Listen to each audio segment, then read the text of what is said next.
हम सब अपने आप को कितना भी ज्यादा अंदर से स्ट्रांग क्यों ना रख लें, हम सब अपने आप को अंदर से कितना भी ज्यादा सेल्फ मोटिवेटेड क्यों ना रख लें, लेकिन हमारे जीवन में समय के दौर के साथ या फिर कहें तो समय की मार के साथ कुछ ऐसी परिस्थितियां जरूर आती हैं जब हम अंदर से टूटने लगते हैं, जब हम खुद को ही हारता हुआ और अंदर से कमजोर और बहुत ज्यादा मासूमियत से घिरा हुआ पाते हैं, हम अपने आप को ही बहुत ज्यादा वीक और अपने आप को कमजोर पाते हैं।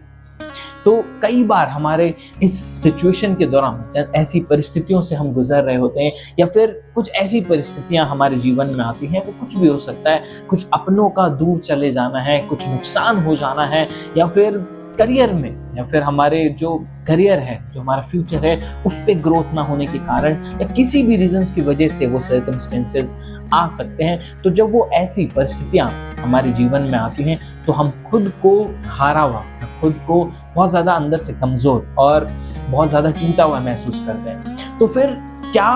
वो तरीका है जिससे हम ऐसी परिस्थितियों से अपने आप को बाहर ला सकते हैं? क्या वो तरीके हैं जिनके थ्रू हम इस परिस्थिति को सही मायने में इससे बाहर निकल सकते हैं और इससे डील कर सकते हैं? तो मित्रों, वैसे तो इसके बहुत सारे जो टिप्स हैं या फिर इसके बहुत सारे प्रैक्टिस हैं जो आप कर सकते हैं इससे बाहर आने के लिए, लेकिन जो सबसे बेस्ट प्रैक्टिस मैं बताने जा रहा हूँ, जो मुझे ऐसा लगता है कि ये चीज़ आपको डेफिनेटली हेल्प करने वाली है इन परिस्थितियों से सामना करने के लिए, वो मैं आज आपको बताने चाह रहा हूँ। नंबर 1, पहली चीज़, आप ये चीज़ हमेशा याद रखिए जो लाइफ के लॉज हैं। अक्सर कहते हैं ना, अगर मैं एक चीज़ है ना, अगर मैं एक चीज़ जिसका स्वभाव है टूट जाना,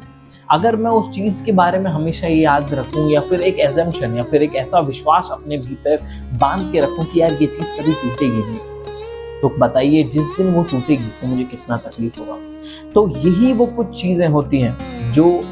हमारी लाइफ से जुड़ी हुई होती हैं। जैसे हमारी लाइफ के भी कुछ बहुत बड़े प्रिंसिपल्स हैं, यानी कि अगर कहें तो भगवत गीता में भी बहुत सारे जो इस मटीरियल लाइफ के लॉज हैं, जो प्रिंसिपल्स हैं, वो हैं। जिस तरीके से कहते हैं ना कि अगर आपको कहीं भी रहना है, किसी भी देश में, किसी भी जगह पर अगर आपको रहना है, तो वहाँ के रूल्स एंड रेगुलेशंस, वहाँ के जो प्रिंसिपल्स हैं, जो वहाँ के नियम्स हैं, जो वहाँ के गाइडलाइंस हैं, आपको उनको फॉलो करते हुए वहाँ पर रहना पड़ता है। इसी तरीके से ये मटीरियल लाइफ भी है।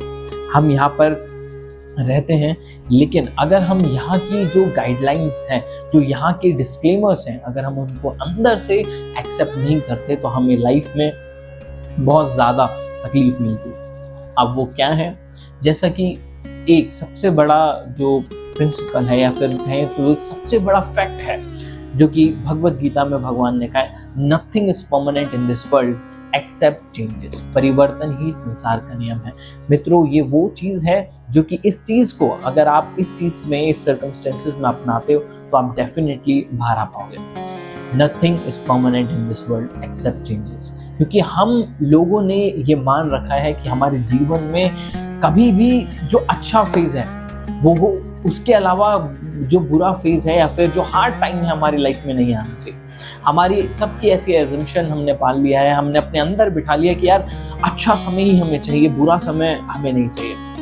तो ऐसा नहीं है। लाइफ में कुछ भी स्थिर, इस जीवन में, इस लाइफ में कुछ भी चीज़ ऐसी नहीं है जो स्थिर है। ये ऑलवेज चेंज हो रहा है। Nothing is permanent. यहाँ पर कुछ भी चीज़ स्थायी रूप से स्टेबल नहीं है, परिवर्तनशील है। तो इसीलिए जैसे आज सुख है तो कल दुख भी आने वाला है, अगर आज दुख है तो कल सुख भी आने वाला है। तो आपको ये चीज़ अपनाना ज़रूर चाहिए। अपने आप से पूछना चाहिए कि जो भी आपके लाइफ में हो रहा है उसको आपको अपने अंदर में ऐसा नहीं लेना चाहिए कि यार ये अभी की जो रियलिटी है, मैं खुद को लॉस कर रहा हूँ या मेरे ये टूट गया हूँ। तो अपने आप को समझाना चाहिए कि कोई बात नहीं, आपको अपना टाइम अपने आप को देना चाहिए, थोड़ा सा स्पेस आपको लेना चाहिए, लेकिन खुद को ये समझाना चाहिए कि at the end this is the fact of life, this is the truth of this material life. ठीक है, यहाँ पर कुछ भी चीज़ होल्ड करके बैठे रहेंगे, अंदर से कोई चीज़ ये मान करके, ठान करके बैठ जाएंगे कि ये मेरा ही है, मेरी ही है हमेशा के लिए, तो वो चीज़, वो एक्सपेक्टेशंस, वो हमारा जो एक्सपेक्टेशंस है, जो डिज़ायर है, एक ना एक दिन हमें तकलीफ ज़रूर देगा। नंबर 2, मित्रों, आपको थोड़ा सा इस चीज़ में भगवान यानी कि स्पिरिचुअल प्रैक्टिस भी करनी चाहिए। अक्सर हमारी लाइफ में, इस लाइफ में हम ये मानते हैं कि सब कुछ हमारे कंट्रोल में है, लेकिन ऐसा नहीं है। हमारी इस लाइफ में सब कुछ हमारे कंट्रोल में नहीं है। बहुत सारी चीज़ें ऐसी हैं जो यूनिवर्स की यानी कि भगवान के हाथ में है। तो कई बार जब आप ऐसी परिस्थितियों से गुजर रहे हो तो ये समझना चाहिए कि ठीक है, अगर ये मेरे अकॉर्डिंग नहीं हो रहा है, अगर ये इसमें मेरा कोई कंट्रोल नहीं है, तो हमें ये अंदर से मान लेना चाहिए कि यार ठीक है, भगवान को या फिर नियति को या फिर प्रकृति को ऐसा ही मंजूर होगा। जिस चीज़ में हमारा बहुत ज़्यादा कंट्रोल नहीं है, जिस चीज़ में हम परेशान हो रहे हैं, हम खुद को तकलीफ दे रहे हैं, हमें सोचना चाहिए कि यार एक्चुअल में हमारा उस पर कंट्रोल था या नहीं, और फिर हमें भगवान के ऊपर उसको छोड़ देना चाहिए और उससे ये मान लेना चाहिए कि ठीक है, इसी में ही भगवान की मर्जी है या यही भगवान को मंजूर है, तो ठीक है, उसको एक्सेप्ट करना चाहिए और आगे बढ़ना चाहिए। और नंबर 3 जो सबसे इम्पॉर्टेंट है, अगर आप कभी भी ऐसी चीज़ों से गुजर रहे हैं, ऐसे हालात से गुजर रहे हैं, तो आपको खुद को ऐसे एनवायरनमेंट से दूर रखना चाहिए जो कि आपके अंदर नेगेटिविटी को एमिट कर रहे हैं, यानी कि आपके अंदर बहुत ज़्यादा नकारात्मक चीज़ें डाल रहे हैं। जस्ट फॉर एग्जाम्पल इंस्टाग्राम या फिर हमारे सोशल मीडिया, जब भी हम